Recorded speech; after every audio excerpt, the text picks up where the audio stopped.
What is up, everybody? Welcome to a brand new episode of Destination the Show. This is episode 84, 2025 MLB Draft Demo Overview.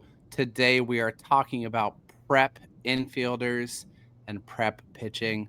My name is Jamie Cameron, joined as always by Jeremy Nygaard. Jeremy, we are 11 days out from the 2025 MLB Draft. How are you? You look like you've been outside. You look like you got some sun, maybe. What's going on, man? Are you fired up? It feels like it snuck up on me a little bit because the Timberwolves season lasts a little bit longer. Mm-hmm. Uh, change jobs, just have a lot of things going on. I did spend Sunday outside, so that would be why I'm a little darker. Bronson. Also, the color's different because it's actually working color this time, You're as not opposed to purple.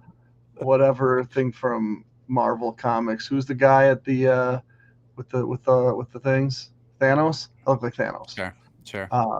But yeah, I mean, it's exciting because it's upon us, right? It's that time. I do wonder, we broke these up, and by we I mean you broke these Yeah. up in such a way that we're covering like half of the players in one episode.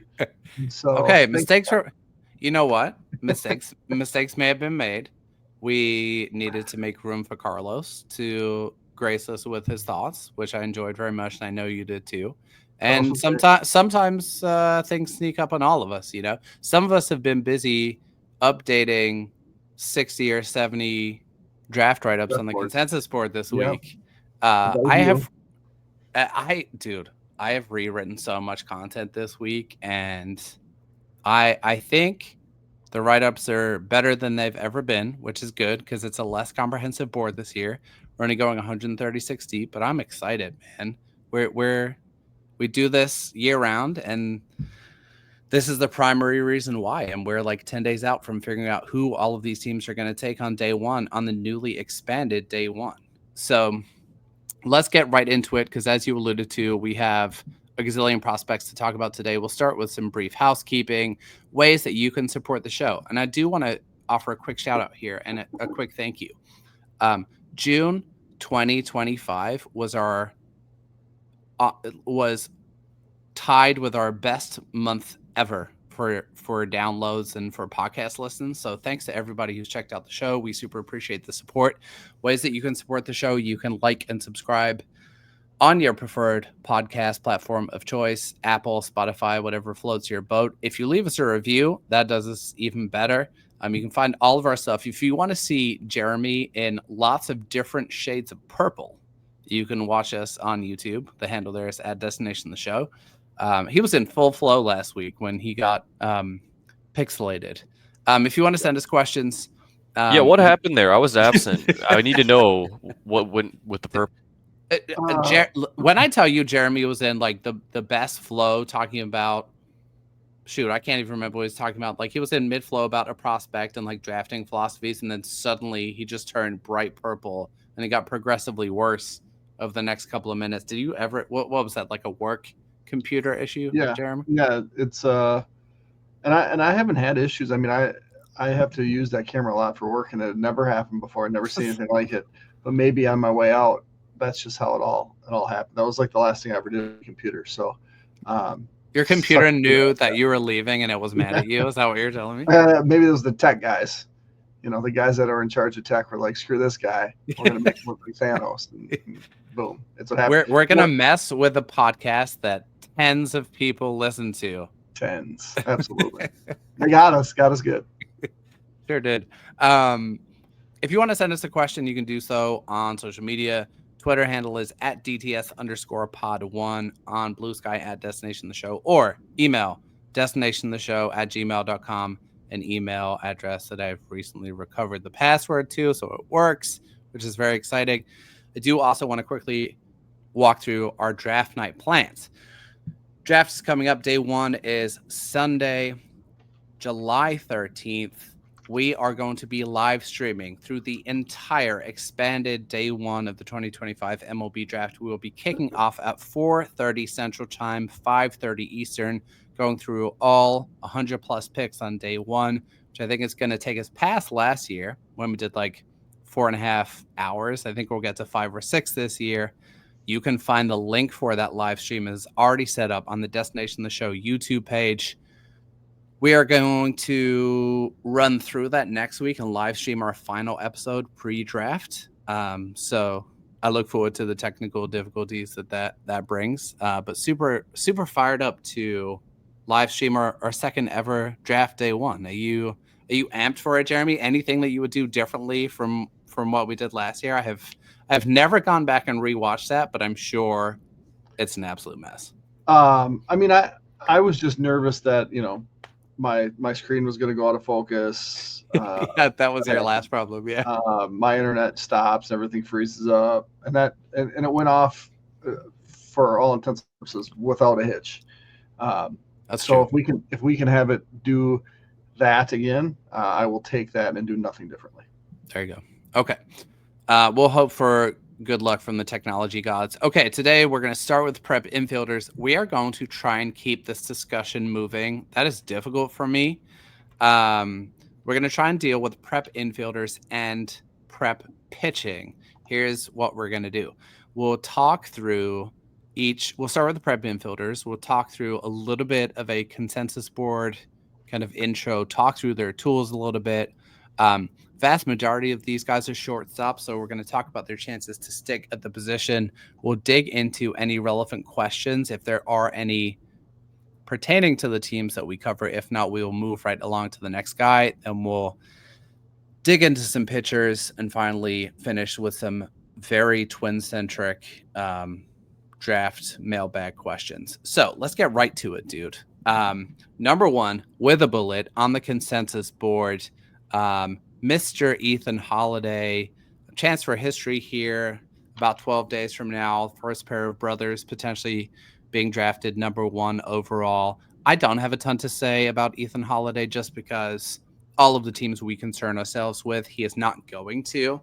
But if, you know, all of the steam seems to be the Nationals at 1 or the Rockies at 4.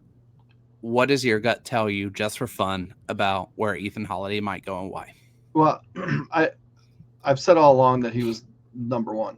I mean, since the first time we talked about it, I'm like, he's number one until he's not number one. And there's no reason that if I was drafted number one, that I wouldn't take him.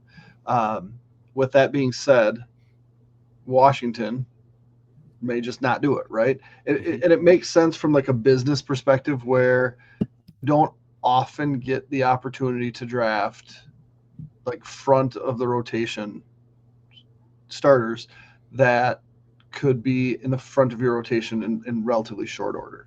So if he doesn't go one, even though you maybe don't like that explanation based on your head waggles, right? I'm just being persnickety. Keep going. Yeah. So I take him one, but if the Nationals don't take him one, I don't foresee the Angels or Mariners taking him. And the story of him going to the Rockies or the Cardinals is way more fun. So that's true.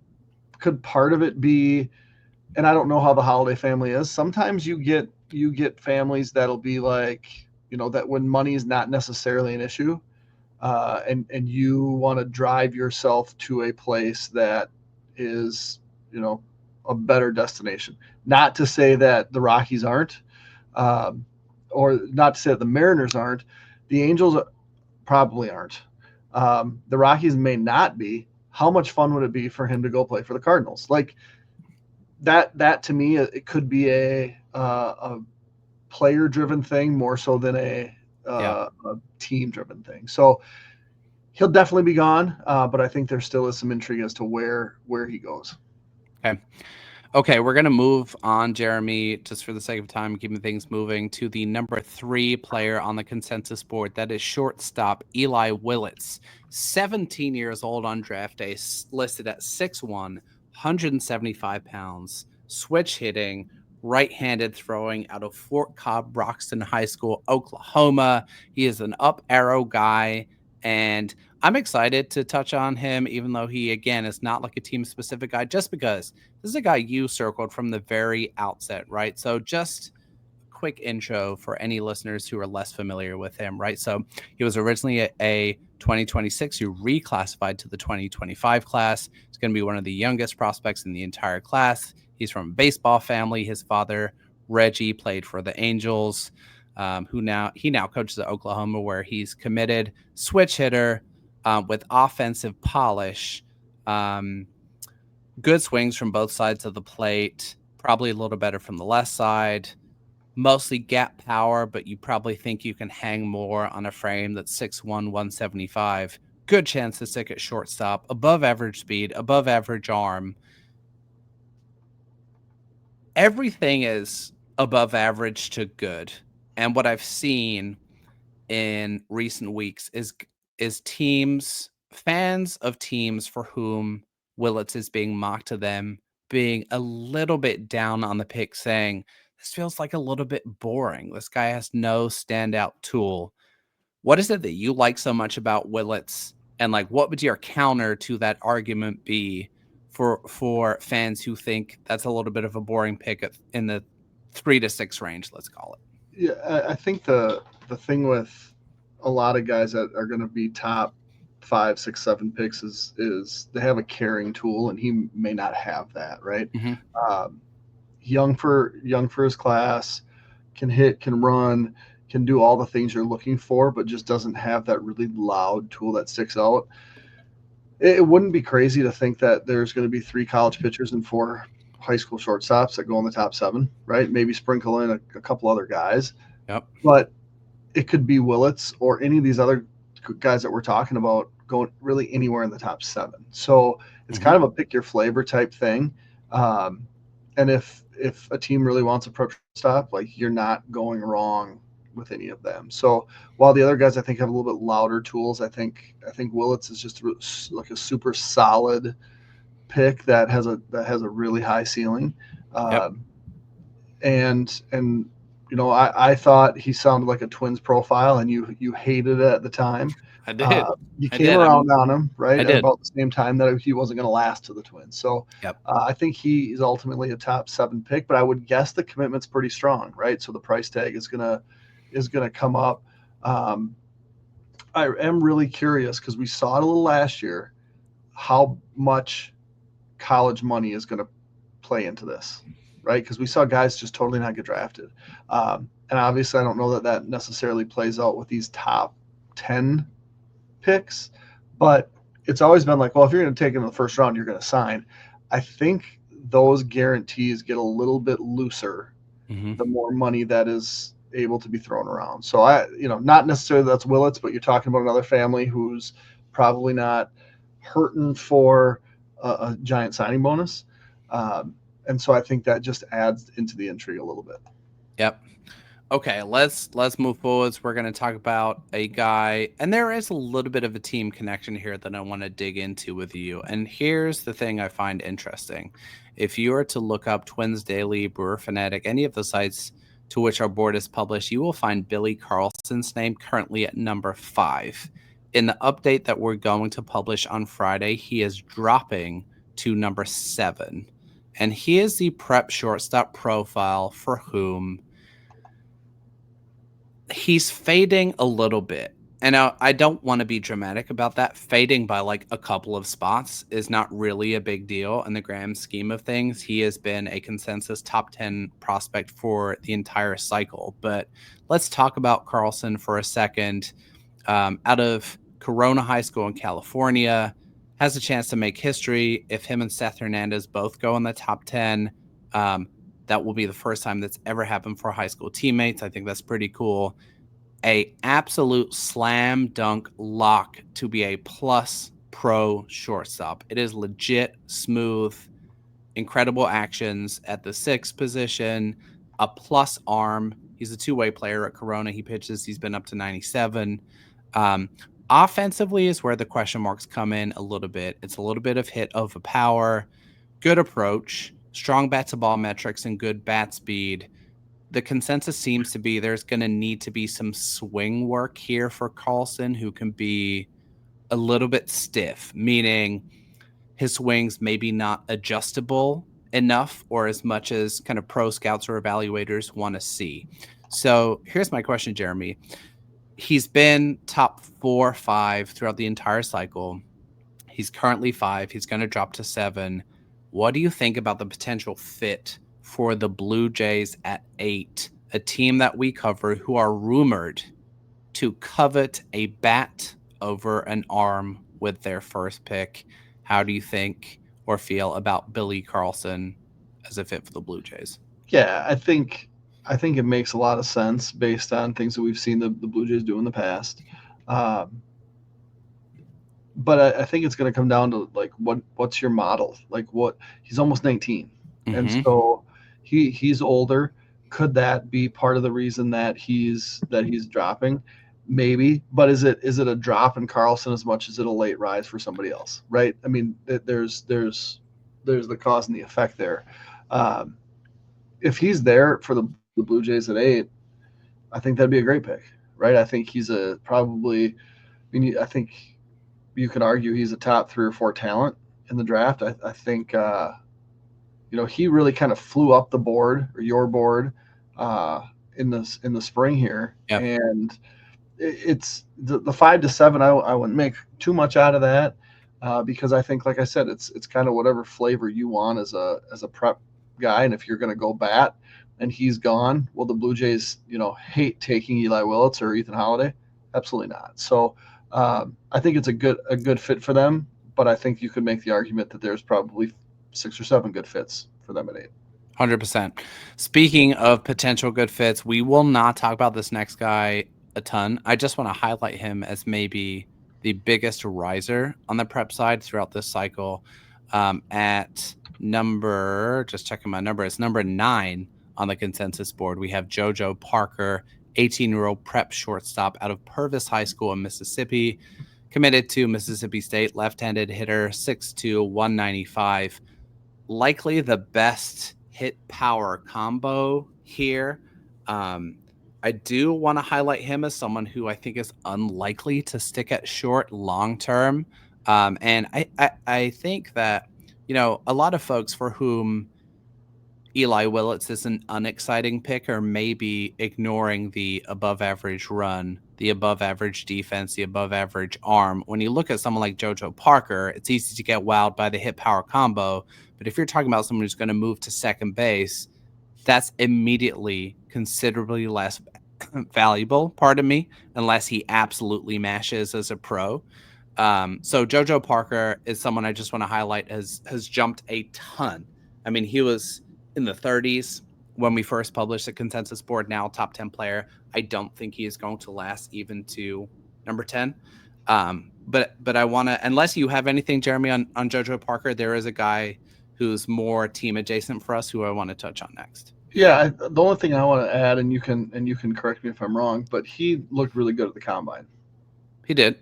So when you can put guys in really the same setting as everybody else and do things loudly, which he did, and you're not maybe gonna see that as much in defensive reps, but when you put a guy in the cage and he just looks different, that's going to get a lot of people's attention. I think Parker took advantage of that, and that's exactly what happened. Yep. He did look really good at the combine, and I mean, he has some ridiculous hit tool metrics from the spring. I think I forget the exact number, so I'll be foolish to misquote it, but it was something like he swung and missed at fastballs in the strike zone 4 times in his entire spring season against solid competition. So it's been really good performance too. Here's a guy I want to talk about though with you, and this is currently the guy who is number 11 on the consensus board, and it's a guy who we have talked about very sparingly this spring, and that is prep shortstop Kayson Cunningham. I find him a very intriguing proposition, and I want to make a link to a team that has not been made and get your take on it. Okay, so Kayson Cunningham, we're going to find out some tea on organizations' draft preferences directly because of Kayson Cunningham. He's going to be 19 on draft day. He's also 5'9", 180, left-handed hitter, right-handed throwing out of Johnson High School, Texas, near Houston. So he's going to give us clues to who discriminates against older players and who discriminates against short kings. He might also have the best hit tool for a prepster in the entire draft class. He hits absolutely everything. It's more gap to gap in terms of power, but he does have pull side power. He's a plus runner. He'll stick somewhere in the infield, likely second base, I think.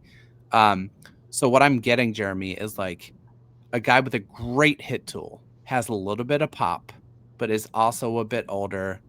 There's been no steam of Kayson Cunningham to the Twins at 16, but he's trickled down the board.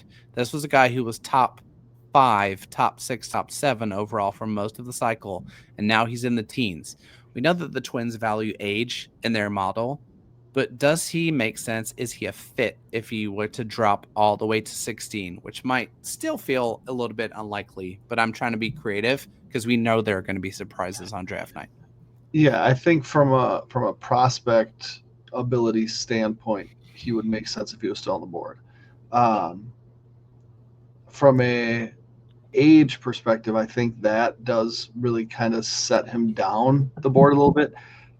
I mean, the old regime, and then we're going back a long time. Like Ben Revere was old for his class. Okay.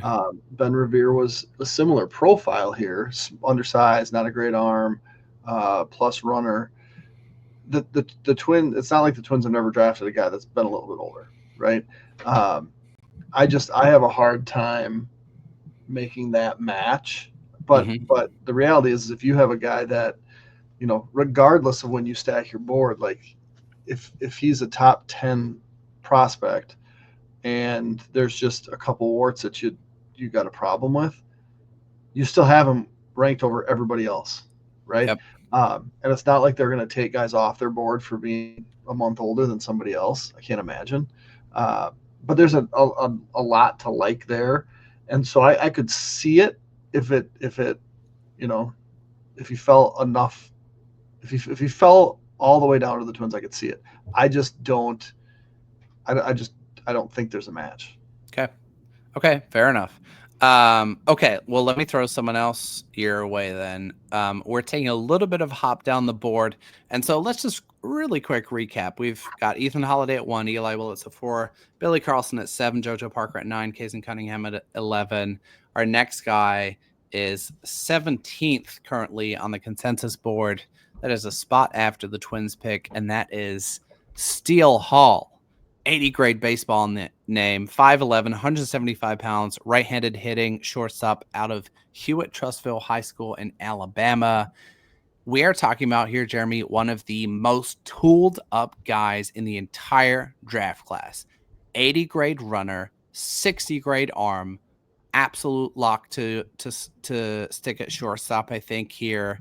I'm curious, like, we're not going to talk much about him because there's been a little bit of steam to the Twins being interested in Steele Hall for me, and I'm curious for your take. He fits more with like a Rays type profile, a Dodgers type profile. He won't get there, but like an org that really values athletic traits over anything else. Your thoughts on Hall and potential best fits for him? He is right in the middle of the range currently by consensus, where a bunch of teams that we cover will pick. Yeah, the Rays are the team that jump off the page for me. Okay. And they've draft 14, Twins draft 16. I could see if he were available at 16, the Twins going that route. Young kid for his class, right? He's a few weeks short of 18 still. Isn't a great hitter, and I think that might be a thing the Twins have. I mean, they've taken so many good hitters, but when you have that sort of athlete, you can roll the dice. And like I've said before, I think the Twins are in a position where they can kind of deviate from what they've done. They've earned that. But I do think when we're talking fits, Hall to the Rays makes a ton of sense. Yep. Okay, let's move on. Talk about the next dude. We're moving at a good pace. Way to keep us rolling here.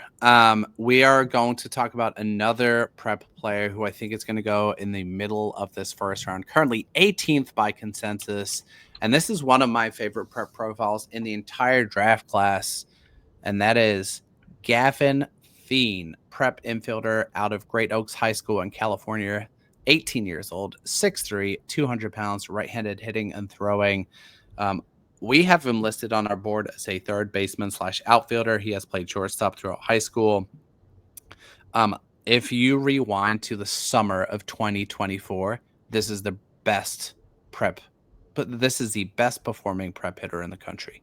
He hit absolutely everything and everybody, absolutely crushed on the summer showcase circuit last summer. A little bit of an unorthodox look. It's a high kind of handset toe tap. Like there's a lot going on with his swing. But it is a chance to be a legit hit power combo, and there are not a ton of those in this draft class. The rest of the tools are a little bit raw. There's plenty of arm to stick at third. The fielding and speed is probably more average. The steam here, Jeremy, has been that Gavin Fien will not make it past pick 15 to the Boston Red Sox, a team who has a pretty steeped history of selecting California shortstop types. What are your thoughts on that potential fit, even with a new regime in Boston? Yeah, I mean, it would be all speculation, but I do think that would make some sense.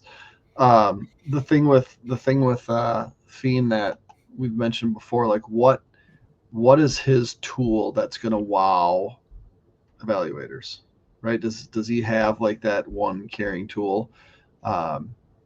At this point, I'd have to think he doesn't. But if it's a third base profile, he's going to have to come into the power. And so it's different than what we've talked about, right? I mean, we've talked about guys that might get a shot at shortstop, might stick at shortstop, but with him, you're talking about a guy that's probably the first one we've talked about, with maybe Parker being the other exception, is going to have to make his living with his bat. So I do think, there are some parallels you can draw with what the Red Sox have done, and they've done a heck of a job developing guys. Yep, this is but true. It's a harder line to make, just because there's a little bit more uncertainty with him. Okay, we're going to move forward. Let's talk about prospect number 19 on the consensus board. And this is a guy who has had explicit industry links to the Twins. And at first, we talked about this, Jeremy, kind of offline. And I was like, I don't get it. And you're like, I do. This makes perfect sense. And I this is the second example today of me coming around to your line of thinking, which I don't like one bit. But we're talking about third baseman Xavier Neyens, 18-year-old third baseman out of Mount Vernon High School in Washington, 6'4", 200 pounds. Here's the highlights of the profile. Very much a ton of similarities with Ethan Holliday. Big power, some questions around the hit tool, and a lack of certainty over his long-term defensive home. I think what we're going to see from Neyens is it's a corner profile. He moves well. He has a good arm, so he should fit at third base. There's some things to work on with the approach here. It's been patient to the point of passivity. Like, think Emmanuel Rodriguez not swinging and being aggressive enough of pitches in the zone. High handset and a wide base in his stance. And again, there's it's a little bit of a long swing, which I suppose is not that surprising for a guy who's 6'4". But when Xavier Neyens gets into a baseball, this is legit some of the best raw power in the entire draft class. He is another guy, to your point about Fien, who's going to need to make his living with his bat. We talked about this offline, and you're like, this makes sense as a fit for the Twins. For me, it does in terms of range. But what's kind of leading you to that conclusion that Neyens is a guy that kind of adds up for the Twins at 16 if he's on the board? Yeah, so I think the comparison that I made was the Billy Amick draft pick, right? Where Amick as a prospect in the first round we didn't love because we questioned maybe the ceiling and floor with a college guy. But like I mentioned a little bit ago, the Twins have kind of afforded the opportunity to roll the dice, and Neyens would be one that it would be very high ceiling. Relatively low floor, where you can add a power hitting third baseman which I don't really know that there's a comp in the. I mean, Winokur maybe like a Winokur type, Sure. but there's more here, and I so think he comes in with a more mature approach and better overall offensive skill than Winokur, if that makes sense. And that's not meant to be disparaging to Winokur. No, but that's why we're talking about a guy going in the first round versus Winokur who went later. Right. But there's just not really those super high lottery ticket type guys in the system. So I think that's where this makes sense, where again you can afford to I shouldn't say you can afford to miss, because you can't really ever afford to miss, but you've kind of earned the opportunity to take that shot. And that's what you have to do with your system, is you have to complement abilities and kind of fill in, where you can't just have all of the same type of player, because you get to the major leagues and you're not going to be very good, right? You need to have someone that can bat first. You have to have someone that can bat fifth. You have to have those players, right? Yep. And Neyens would be a type of guy that it's like he's a cleanup hitter, right? Who's batting cleanup for the Twins right now? Trevor Larnach? I don't know. Trevor Larnach's been batting like second or third. Like Brooks Lee's been batting cleanup. And so there's not this type of guy. And if he profiles to be a 40 home run guy, great. Twins don't have those. Let's put it this way, because I think you put it well. If Neyens hits, as in not like hits literally, like hits as a prospect, he's going to be an absolute monster. Like you're talking about like 35 home run power. That's uncommon. And so that is the type of risk you take, especially when, to your point, the Twins have done such a good job of moving guys that they draft into the top 100 just the last 2 days. Kayson Culpepper made MLB Pipeline's top 100 and Baseball America's top 100. So there's another guy getting more kind of looks. And to your other point about having the same kind of guys, to me, that's the White Sox. How did the White Sox get in the hole that they did? They had a gazillion guys who were unathletic corner types in their lineup. Andrew Vaughn. Dude, I'm like searching for names now. All of their hitters are the same hitter. Yep. Who is like power reliant, doesn't hit for average, doesn't have defensive value or versatility. Yep. And then you lose 120. Eloy Jimenez, exactly. The Cuban guy that they traded for that ended up playing second and third because he could hit a little bit but couldn't really field. Yeah, and that's the thing. Like that's who you're thinking of. Mikata, yeah. And so when you talk about the Twins, like we love the Luke Keeschel types. If you have a guy that can bat 340 and be Luke Keeschel and steal 20 bases, like we could probably do all right with 9 of them, but you can't find 9 of those guys. Yep. Right, but you know where he's going to bat in the lineup. He's probably going to bat first. He's going to bat second. Kayson Culpepper probably fits in that same, maybe not the Luke Keeschel boat, but him and Brooks Lee are not super different, right? Royce Lewis wasn't super different. He all of a sudden got much bigger, hit for power. We've seen it. We've seen what Royce Lewis can be, but who is the guy in the system that, like you said, can hit 35 bombs? Yeah, it's exciting. And I think that's why this is the type of prospect that you can take.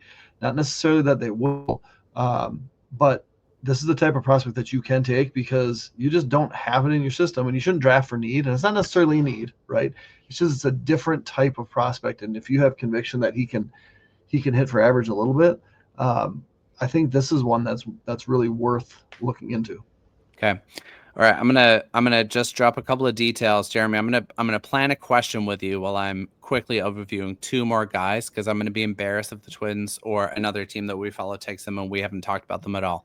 My question for you was going to be, in like 2 minutes time, give me a top 3 guys you would be thrilled about the Twins taking from this cluster of or any team that we like, a top 3 guys you would personally be thrilled about a team that you support taking and kind of why.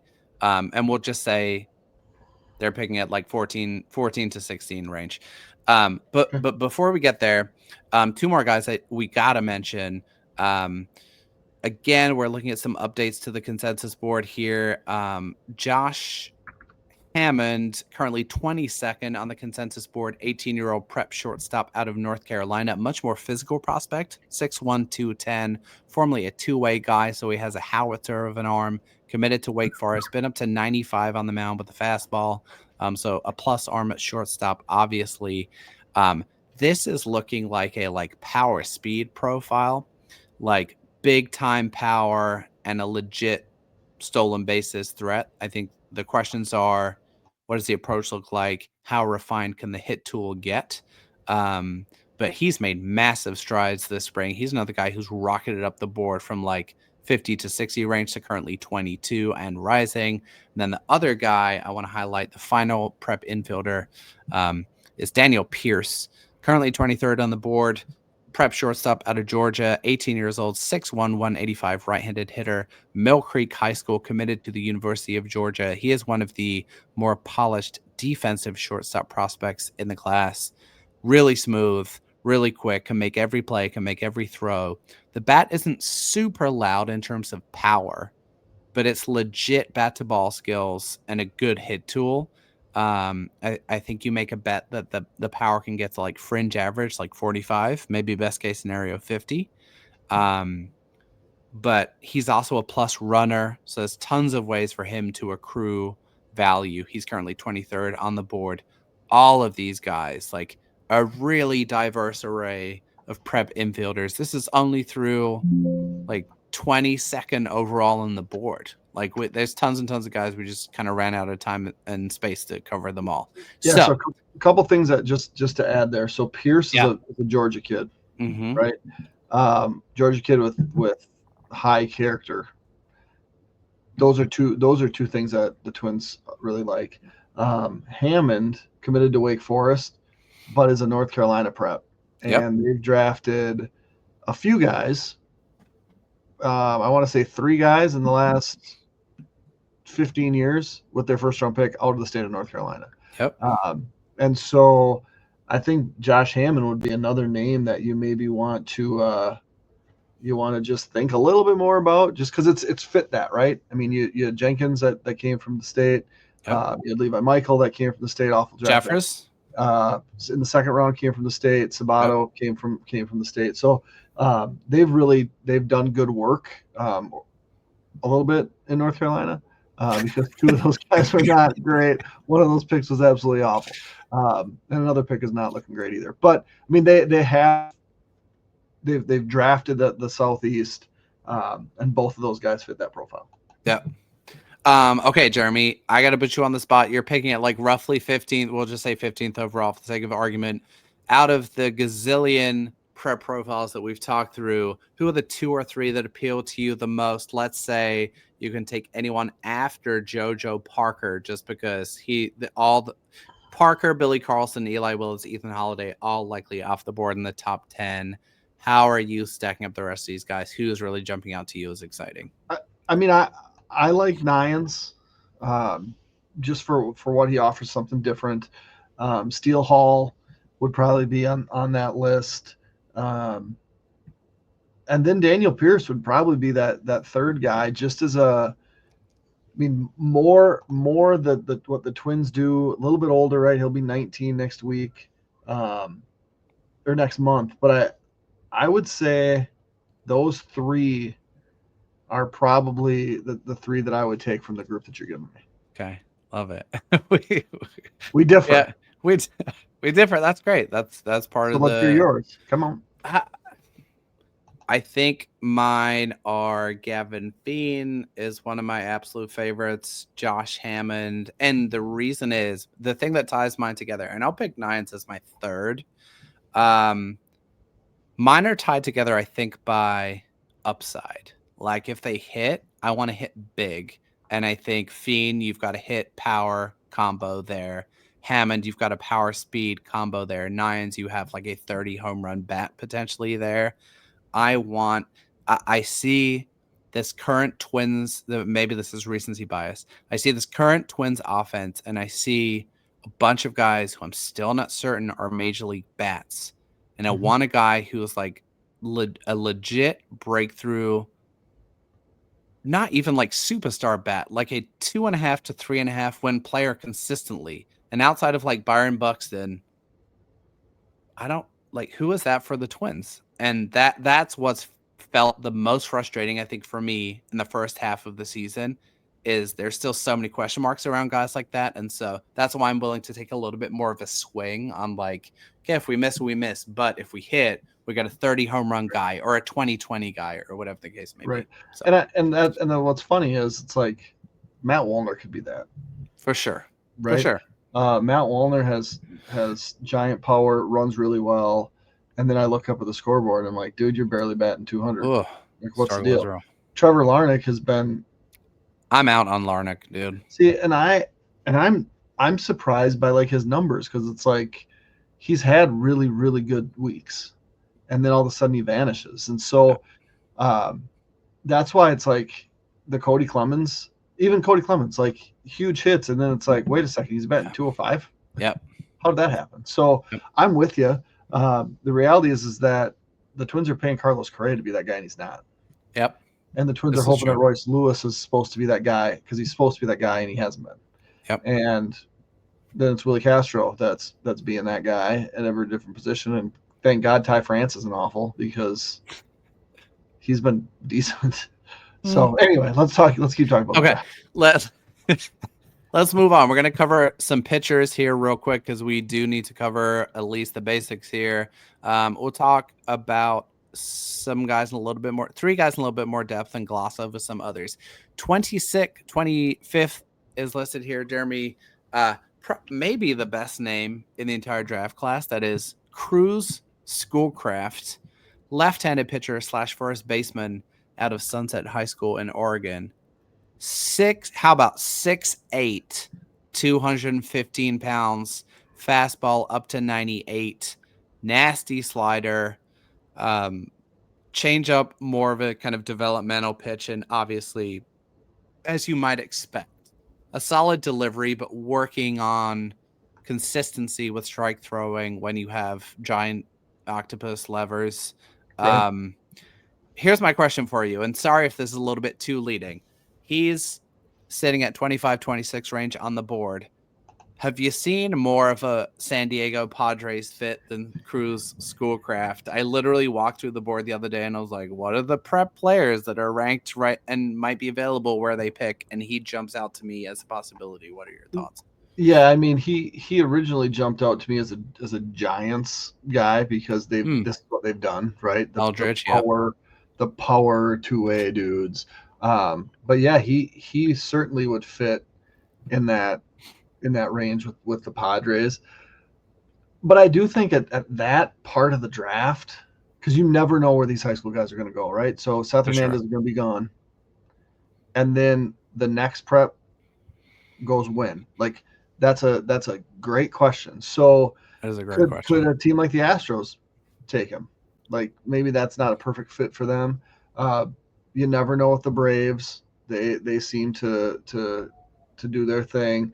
The Royals, the Tigers, like there's a lot of fits for him. But how many 6'8" lefties do you see? Like to mock someone and say, oh yeah, they take these giant pitchers. The Twins have a 6'8" pitcher that they've drafted. There's also another 6'8" lefty in this class, which is funny, but we'll talk about him a different day. But so that's why it's like it's going to come down to a price tag with these guys. Like where do they see themselves going? What we end up seeing a lot of in these drafts, and obviously every draft kind of takes on is their own beast, but these types of pitchers become comp round guys. Yep. Right. Yep. And so how does the money line up? Because you look at the comp round teams, it's like the Orioles would make sense. They got double picks. Yep. Diamondbacks, maybe. The Diamondbacks. The Brewers before they traded for Quinn Priester, which has come around in recent weeks. Yeah, he hasn't been awful. So I think that there's a lot of places that all these guys that we can talk about would fit. But yeah, he's got a great name. And I think with that, whenever you have a guy that has, like you mentioned, octopus lovers, it's just going to take longer. So which teams are able to be more patient with someone like this, because that's ultimately what he needs. And it'll just be curious to see what teams pop him and how quickly he signs them for how much. Yep. Okay, I'm going to go through a couple more guys who we won't talk much about. A prep pitcher I've fallen in love with towards the back end of the cycle, right-handed pitcher out of Florida, Aaron Watson. How about 18 years old, 6'5", 205, and a fastball that's been up to 97, 4-pitch mix, committed to the University of Florida. Absolutely a top 50 type arm at this point. We can also talk about Cam Appenzeller. Hold on. Was we talking about Watson? Is he committed to Florida or Virginia? No.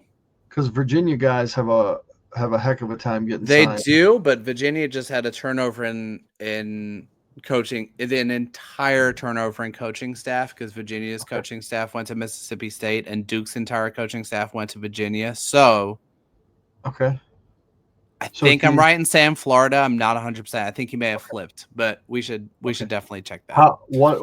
What does he have? So tell me as we're talking about these guys. Yeah, I want to know because the Brewers still draft right in this area. Yep. I got a guy for the Brewers. Okay. I got a guy for you. Here's my guy. We can skip down a little bit. Okay, so I'll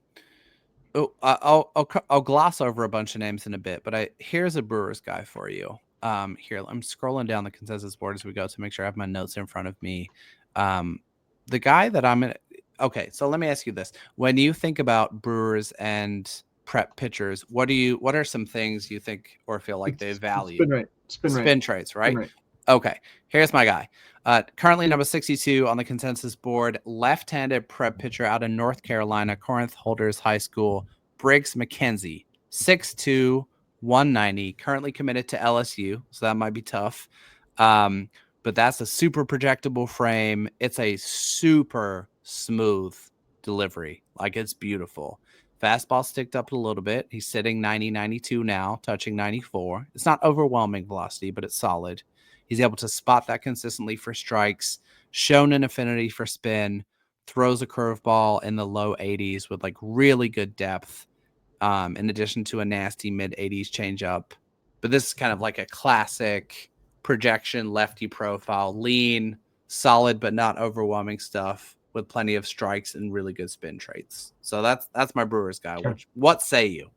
Yeah, I mean, that's what they do, right? They take John last year, who they take, same type of pitcher, right? I mean, it was 3,600 RPMs on the curveball, and let's just throw him in the system. So that makes sense. If he can spin it, it's going to be a Brewers pick at 32. Okay, here's another guy for you, Jeremy. I want to dig in on a little bit more as a possible team fit here. So this guy is actually currently 54th by consensus, which is a Twins pick. And I think he makes sense as a fit for the org. Right-handed pitcher, Angel Cervantes, another just awesome name. 17 years old on draft day, 6'2", 190, right-handed throwing. He is one of my favorite pitchers in the class. Going to be 17 on draft day, smooth, repeatable delivery, plenty of projection left. It's a fastball that sits 90, 92, is touched 94, has a ton of ride, plays well at the top of the strike zone. We know the Twins like that.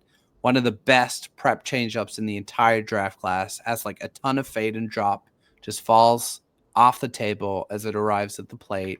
It's a legit swing and miss pitch, pardon me. There's work to do on the breaking stuff. However, it is also a ton of strikes and really solid command. When we talk about profiles that the Twins like to lean into when it comes to their college pitching, what do we always say when it comes to guys like Xavier Matthews? A guy who throws strikes, right? And you can add velo too, right? Right. Right. So to me, Angel Cervantes, 17 years old, that'll appeal to the Twins as a model heavy team. What do you think of that fit as a possible second round type arm who they could potentially overpay for? Yeah. They love SoCal, and so that seems to make a lot of sense. Are they going to have trouble getting this one out of the UCLA commitment? Seems like that's been a thing in the past. Dude, the use.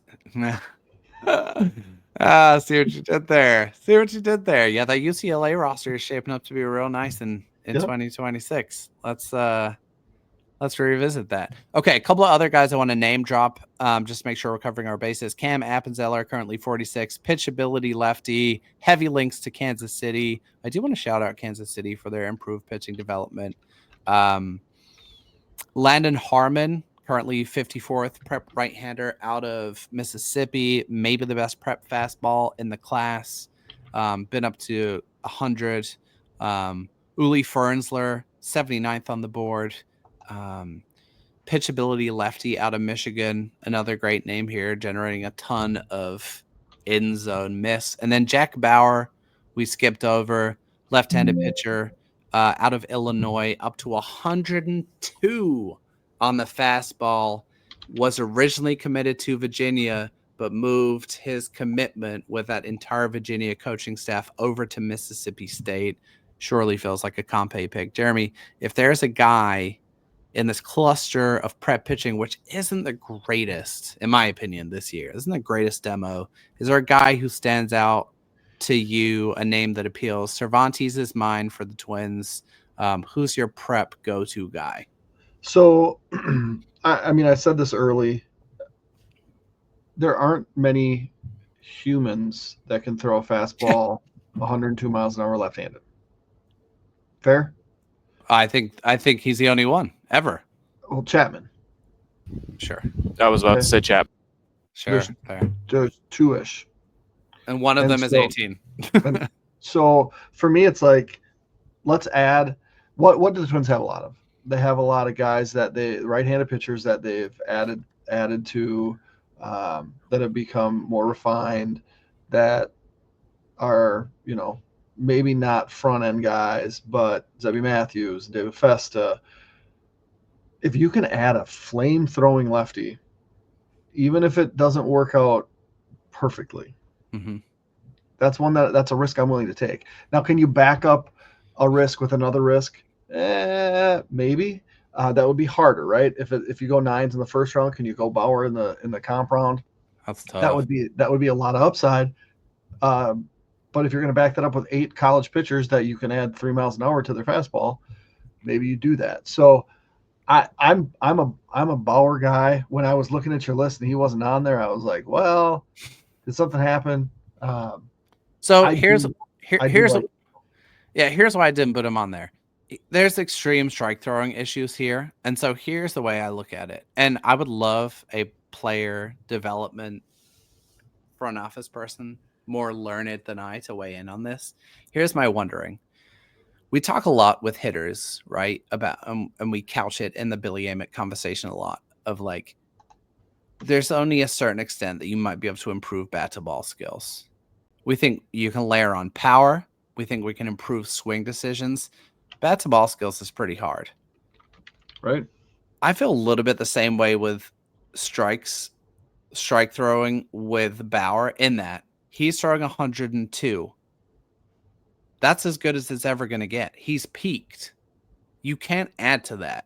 You can't add velo to Bauer, right? And so there's no way. What, you think he's going to throw 105, 106? Like, that's like, he's reached the current limits of like human possibility with how hard he can throw. 190. He's going to add. Either way, continue with your Okay. Hear me out. So let's just proceed with this assumption that you can't add much there. Okay, you can add half a mile an hour to his fastball. Exciting. I think when you're bringing in an asset to your organization, one of the considerations has to be, what can we add to this to improve it? How can we get great ROI from this investment And so one of the major factors is, what do we do well as an organization? How can we improve the asset?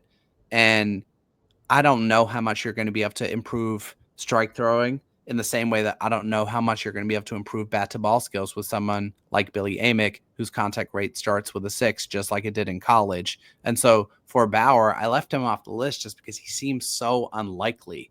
Are the Twins going to draft a 102 mile per hour erratic throwing left-handed pitcher who doesn't throw enough strikes or stay in the zone? I don't think so. But push back. Tell me if you disagree, if you think I'm wrong, or we should consider him in a little bit more depth. Do you remember, like, for 83 episodes, we talked about how the Brewers had a flamethrower that couldn't throw strikes and what's going to happen to him? Yeah, and he got lit up today, and I started him in a fantasy, and it was bad. But what did he do? Did he walk people? I actually didn't look at his final line. I just saw they give up 5 runs. I'm watching him. I'm like, this guy's going to start walking people, and then he never did. And that's an anomaly, right? And it wasn't like something changed in his development because he was still walking people in AAA. Yeah. Or his last stop before he. But less though, less for sure. And that's the thing. Like, if we say, okay, you throw 102 miles an hour, let's take some of that off, and let's teach you how to throw strikes, and then but you back on. Okay, all right. I think there's something there that's not often there, and everybody throws 100, right? I mean, not everybody, but almost everybody throws 100, and that's so different than 6-7 years ago. That if you have a guy that's 100, that's throwing 102, maybe there is more there, right? But then for every one of them, you have a Riley Pint, and that just doesn't work. Riley Pint. And so I'm at the point where I like what the Twins have done with their draft, and they're in a position where they can start to just try things because they've earned that, right?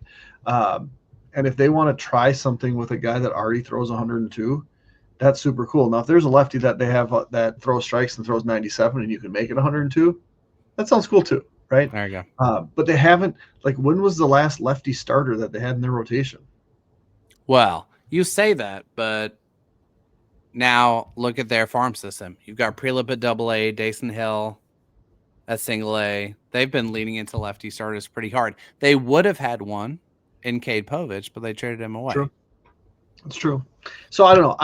I like that profile. Obviously it doesn't necessarily fit with what the Twins can develop real well. That's my pick. What's your pick? I told you my pick already. My pick is Cervantes. Oh, yeah. I love the changeup. I love the strike throwing. The fact that he's ticked up in velo already. He's going to be 17 on draft day. There's plenty of weight and strength to add there. If I had to give you another guy outside of that, I think I would go. I don't love this class of prep pitchers. I think I would go Aaron Watson. Aaron Watson has just snuck up boards. I really like I'm always going to lean into like a guy who's like 6'5" with a chance to be like 210, 225 because I feel like that's going to hold up and the velo's already looking strong. So Aaron Watson for me. Okay. Wow, we covered 2 demos in 58 minutes, man. Let's finish out with some questions. I'm going to throw the first 2 your way, and then I'll take a couple of the latter ones here as we get ready to finish out. So here's the first one from Wyatt. Wyatt is cool because he always sends like 5 questions at once, so it fills out the entire mailbag. Any chance one of the Corona players falls to us? And by Corona players, I believe Wyatt means right-handed pitcher Seth Hernandez or shortstop Billy Carlson. Any chance, Jeremy, that either of them fall to 16? I mean, I would never say that there's a 0% chance of anything, right?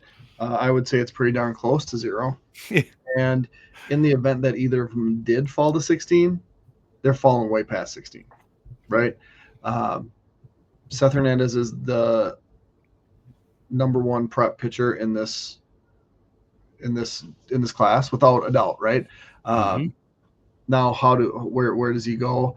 I gotta believe he goes in the top 10.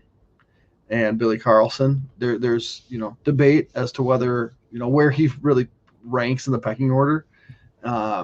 But I got to think he goes in the top 10 too. And so when I don't see either of them falling out of the top 10, I have a really hard time believing either of them would sniff the Twins. So I would say any chance, sure, very, very minuscule. And I don't see the Twins getting their paws on either of those guys. Here's a gift for you, Wyatt. There's a third Corona player in this draft class who's currently ranked 52nd overall. Brady Ebel, prep shortstop, son of the current Dodgers third base coach, Dino Ebel, I believe. So he'll be there at 16, most likely.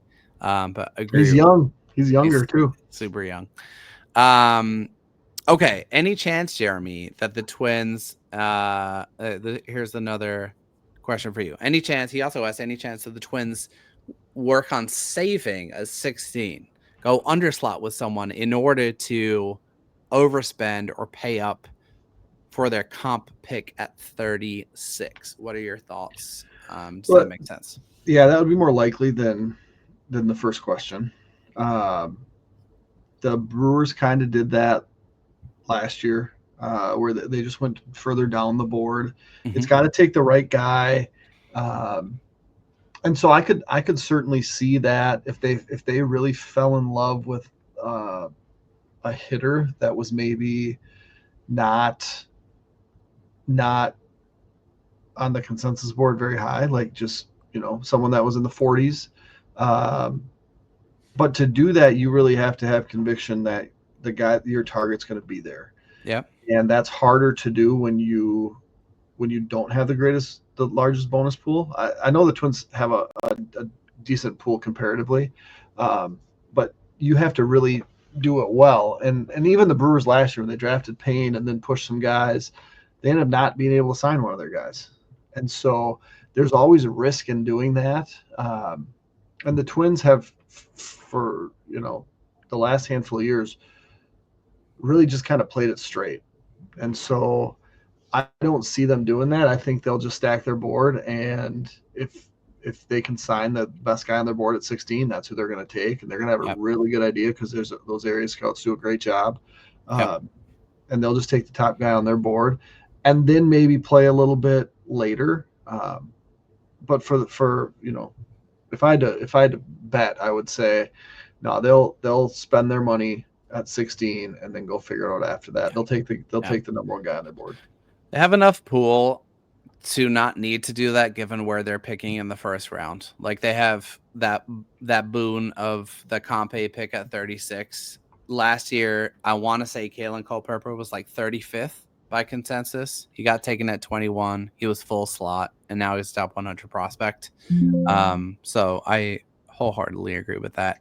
White also asks, underrated players you'd like to see the Twins take. My layup answer to that question is going to be Corbin Dickerson, who I refuse to admit.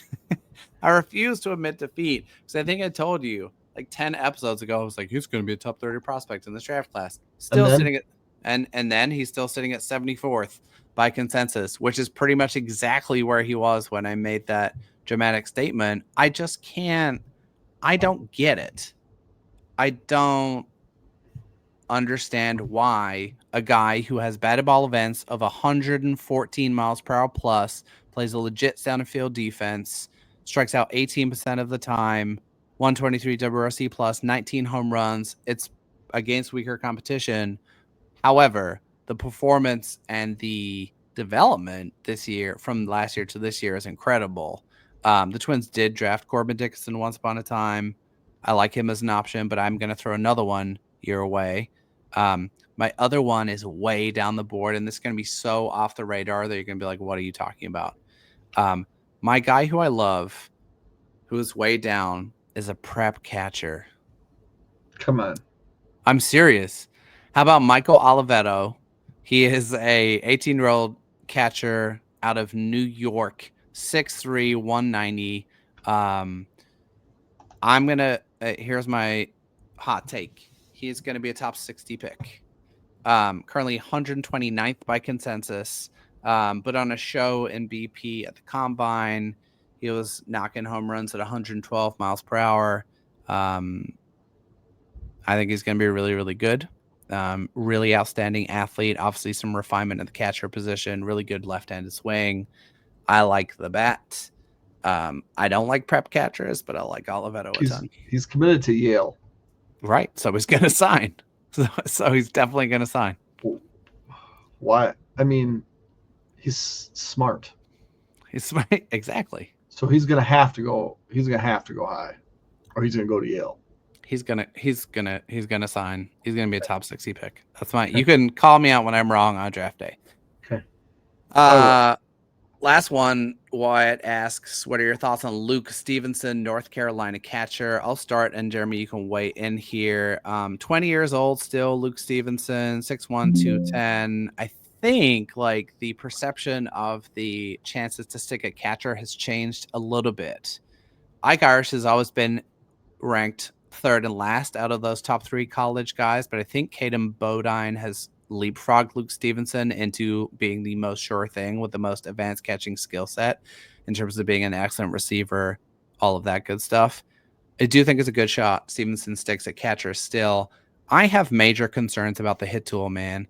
I liked Stevenson a lot coming into this season, but it's 61 games and 70 strikeouts. He hit 251, 414, 552. So the approach mitigates some of the hit tool issues, right? He walks a ton. It was 19 home runs. That's great. He walked 59 times. That's great.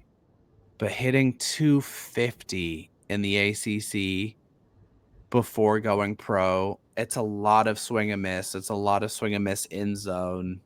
That's not a pick I'm making at 16. Let's put it that way. What do you think?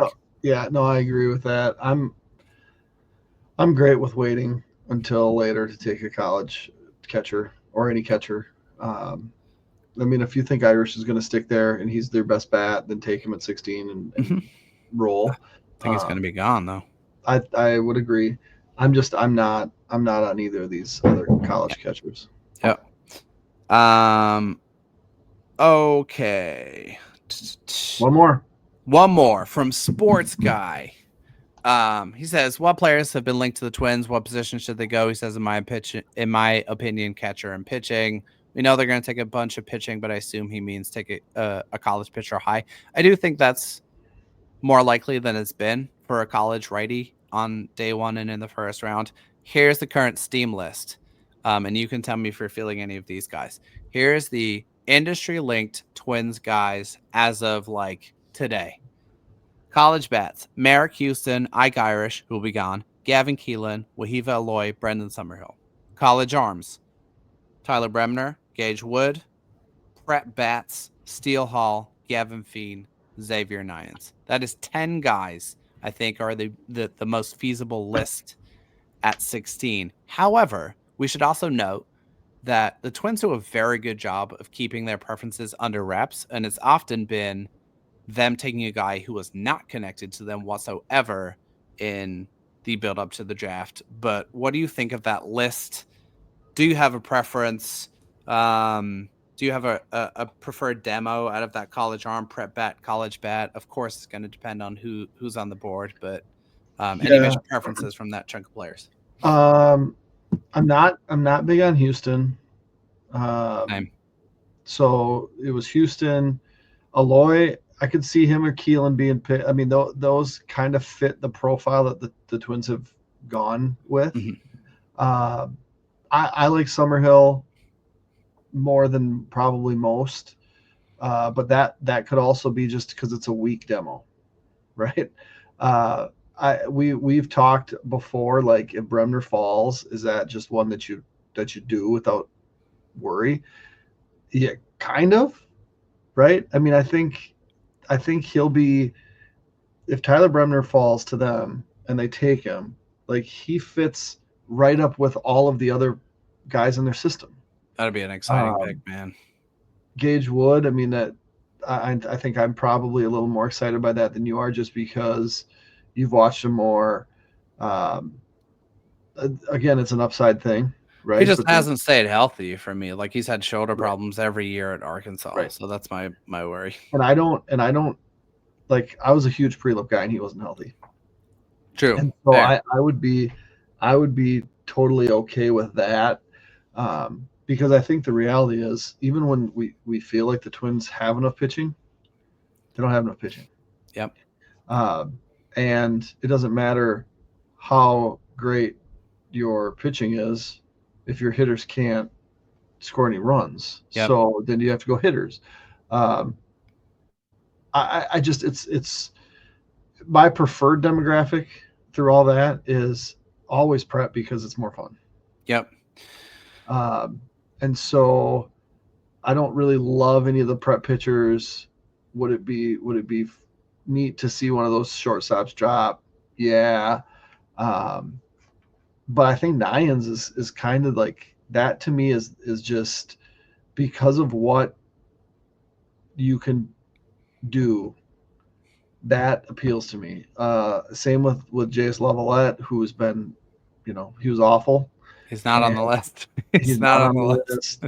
But I mean, if he dropped to the comp round, if they went maybe higher floor, pitcher or hitter, and then took him, like, I would love that. That's fine.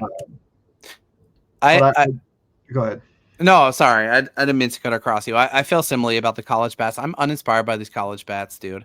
Irish is going to be gone. I think Keelan is going to be gone. Similarly to you, I share the lack of enthusiasm for Houston a little bit. The power is not real there. Wahiva Aloy is the most exciting of the college bats for me. I think he's legit impact player potentially. It's a little bit more risk. Brendan Summerhill, I like fine. I like both the college arms, and I like all of the prep bats. So for me, it's a list of 6. It's Aloy, Bremner, Wood, Hall, Fien, Neyens as the most as the guys who, if we came away on draft night 1, I'd be like, yep, that's exciting. I see it. I can get on board. I'm excited to watch them debut. Yeah. So what should be none of them? So the Angels have, last thing I guess before, because I kind of got a question for you. Yep. The Angels have done this thing where they're going to take a first rounder and then they're going to make him a major league, right? They've done it the last 3 years. They draft second. They're going to take a college pitcher. They're going to put him in the major leagues. Are there any other teams that have started to kind of do that same thing? Obviously Chase Burns, but he wasn't really rushed. He was just that good. Yeah. Are there other teams, Skeens did the same thing, but he was just that good. Like, are there other teams that we should be watching to, like, take a guy and then quickly promote that guy? That's a great question, and you have me on the spot where I don't have a great answer, but what I would say is, my off-the-cuff answer is I think it depends on how high impact the college talent is in the draft class, and in this draft class is really poor in general. Like, I think you have, like, I did a mock, and I put a trio of college lefties at the top in Cade Anderson, Jamie Arnold, and Liam Doyle. I think those are the 3 guys from this draft that we should expect to see move particularly quickly. I think you could potentially throw Gage Wood in that category too. I don't think you have college hitters in this class who maybe have the ability to move as fast as like a Nick Kurtz, who's already crushing in the majors. So the we don't have that guy. The A's have taken that. Wilson and Kurtz the last 2 exactly drafts, right? They've taken that high-floored college guy. They've been heavy linked to college bats in this profile. I think like the guy I can make an argument for as like just like pure hit tool, maybe Keelan. Right. But I don't. I think the Athletics are the other team. I don't necessarily think the college impact talent outside of the 3 lefties and Gage Wood warrants being moved quite as fast as other years. So I mean, Gage Wood at 11 to the A's. That could be a thing. Could be a thing. Okay. Because that's obviously something now that we just have to kind of consider. Because with the Angels, it's like they've done it 3 years. They're going to do it again. Yep. Like, if they have their choice between all the college pitchers, they're going to take the guy that they think they can move up the quickest. Yep. Yeah. Okay. That's, dude, we did pretty well. Only kind of 15 minutes over covering 2 demos. We will call it a day there for today. We have one more episode before our draft live stream. This time next week, we're going to stream our best fits for teams episode. We're going to try. I'm going to put you on the spot. So be prepared. I'm going to make you commit to a pick for 6 different organizations that we kind of cover: Blue Jays, Twins, Red Sox, Brewers, Cubs, and Padres. You're going to have to make a pick for each of them. I will too. We'll try and talk through who might make sense. We'll stream that to work out some of the kinks before draft day. On the 13th, we'll be live from 4:30 Central. Hope to get you guys there. Thanks so much for supporting the show. Until next week, take it easy.